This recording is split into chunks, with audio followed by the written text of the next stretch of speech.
The weather too. I tell you what, he picked the perfect week to I be know on it. some vacation. But good for him, he'll be back. But Joe, it's been awesome working with you. Now this weekend, trying to get some R&R, got to be on the lookout.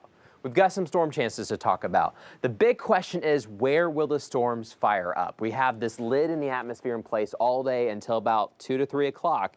And that's where we're going to start to get cracks in this lid, and that's going to help thunderstorms start to rise. What you're going to notice will be this cumulus field, all these puffy cumulus clouds that look like cool shapes, be fun to look at. But as soon as one can start breaking through higher than the rest, then it's storm time. We think the storms are probably going to just start right along the state line or US 71. The farther east you live, right into really central Arkansas, the storms will get larger, they'll get stronger. Our primary threat is hail. When these storms fire up, they'll probably be able to produce hail pretty quickly. There's better rotation chances in central Arkansas. Our tornado risk is very low, but our hail risk is a bit on the high side. Here's a closer look at home with some of these zones. We've got that level 1 west of I-49, so Tawnytown, Siloam Springs, Gravette, Centerton, and then even parts of eastern Oklahoma, Poto, Cameron, Salisaw. We're in that level 1. That level 2 includes I-49 and US 71. So Fort Smith and Buren, we're in that level 2. It stretches east to Ozark and Waldron, and then much of the metros from I-49 and then eastbound are included. So Rogers out to Beaver Lake, and then level 3 as you get even farther east. Johnson County, parts of Logan County, we're under that level 3 as the storms will likely get bigger over time. But let's start with this evening. Weather looks great. We're trying to get out of the 80s. Most of us are in the 80s right now. This was probably the warmest day of the week now that I think about it.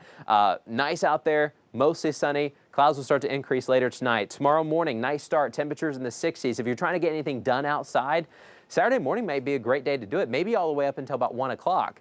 But then after 2 o'clock, got to watch out for some of these storms that are trying to pop up. They'll hit anywhere from 2 to 6. Then after 6, we're good. Central Arkansas then gets hammered by some of these really strong storms. They're under that higher severe risk. By Sunday, northwest winds come in. We're a lot cooler. We've got 60s. I want to show you what I'm talking about with Futurecast. Overnight tonight, a couple clouds here and there. South winds increasing, so that's why we don't fall too much tonight. Only get to the 60s.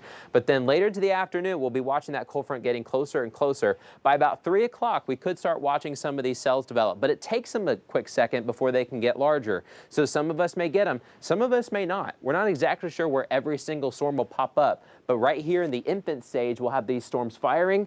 And once they hit, they quickly move on out. The farther east you live, they just have more time to get bigger. So they could be stronger for Clarksville, Paris, Boonville, and Waldron. By about 6 o'clock, though, they're gone. And they head towards central Arkansas, and then we pretty much clear out. So what's the timing? I think northwest Arkansas, and then from Fort Smith west, 2 to 4. Watch out between 2 to 4. East of Fort Smith, all the way to about Mulberry, Ozark, Paris, 4 to 6. And then Clarksville right around 6 o'clock, and then we're done. So here's your 7-day forecast. Watch out for storms tomorrow. We have that weather alert because, Joe, there's a good chance for some hail, but not everyone will get a storm. That's why you only see 50%. A lot of us only have the 50-50 shot of getting a storm. Some of us will, some of us won't. But everyone's going to get the cold front. Everyone's going to get that cooler air. 60s for Sunday, but then we will warm right back up next week. Oh my goodness, mid-80s next week. I mean, I wonder if we'll hit 90 eventually. You ready for that? You know that season's coming. Yeah, you know it. But I've been waiting for it for a while now. I'm ready. It's outside. All right, thanks, Matt. All right, because it is